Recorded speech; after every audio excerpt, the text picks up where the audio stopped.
అతి పరిశుద్ధుడా స్తుతి నైవేద్యము నీకే అర్పించి కీర్తింతును.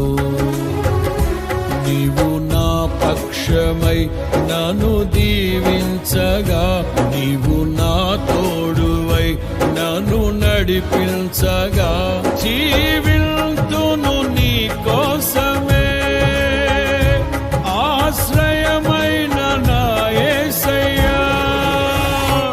అతి పరిశుద్ధుడా స్తుతి నైవేద్యము నీకే అర్పించి కీర్తింతును. అతి పరిశుద్ధుడా స్తుతి నైవేద్యము నీకే అర్పించి కీర్తింతును.